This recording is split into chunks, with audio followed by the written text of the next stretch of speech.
Hello everyone, and welcome back to some more level 13 Elden Ring. Now, if you don't remember, this Bloodhound Knight, great start. This Knight's Cavalry is the one you need to kill in order to get Bloodhound Step, which is going to be potentially very useful for some of the later game boss fights. And here, I'm just trying to use Black Flame Tornado through the wall to kind of cheese the fight, because this is not an easy fight. However, even in 1.10, that exploit still works where you can just have him jump off the edge and die, and get a free Bloodhound Step.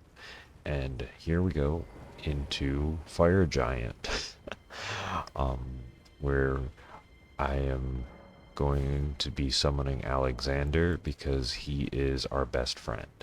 Um, and I have Bloodhound Step on these claws already, but I also now have a Blood Anspur Rapier if I decided to go for Rot. So we have our two besties, Oleg and Alexander Warrior Jar, and I have no shame in using the extra iframes to just make some of this stuff a little bit easier to get through, because without the Oplane Hard Tier and the Dragon Great Shield Talisman, I'm gonna die in one hit to Fire Giant, because I do not have excellent defenses with Relic and Sword Seal, and just being a low level and having really low flat defense.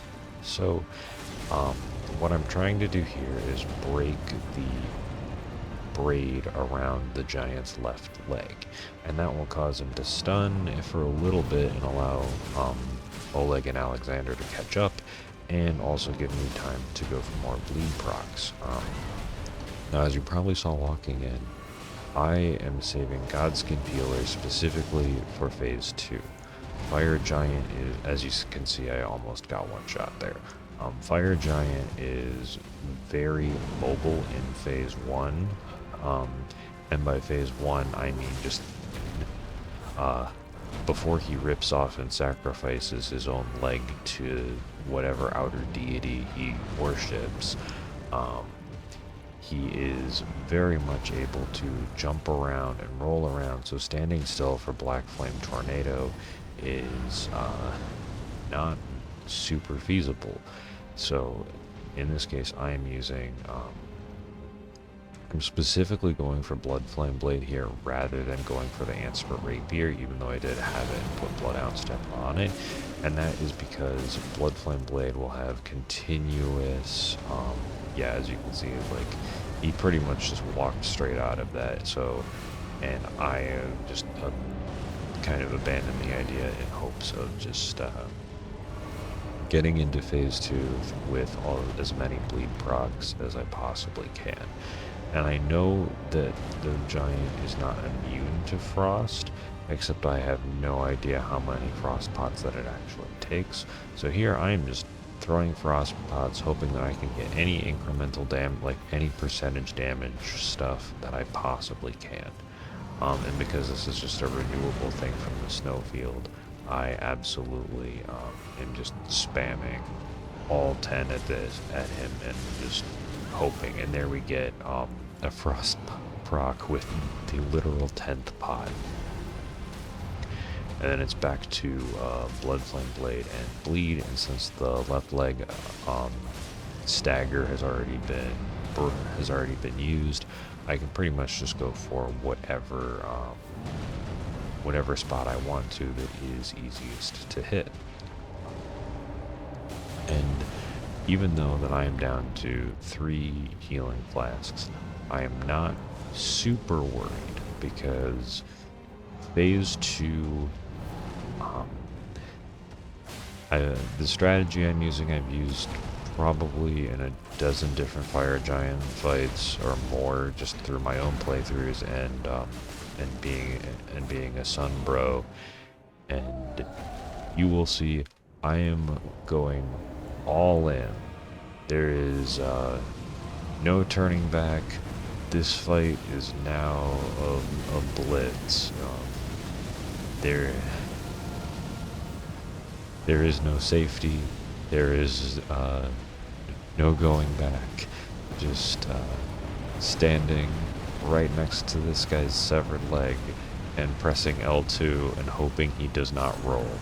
And hey, it paid off. So thank you, Oleg. Thank you, Alexander.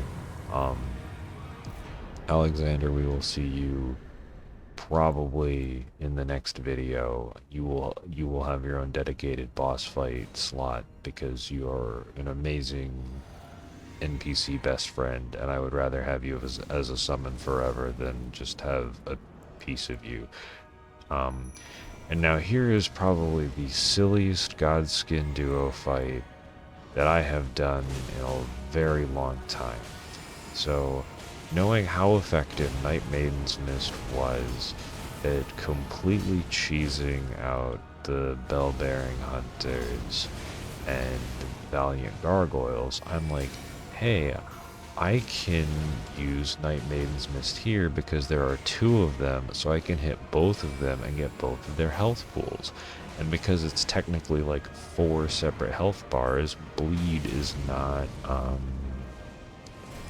like it's good, don't get me wrong. Bleed, but since I have to work really hard in order to get the bleed proc relatively to a more appropriately leveled build, and I have to worry about dying a lot more, standing back and passively casting Night Maiden's Mist on these guys seems like a much more viable option than trying to get 3 bleed procs without much other damage buildup on them, where Night Maiden's Mist can just do thousands of passive damage with me just kind of standing around.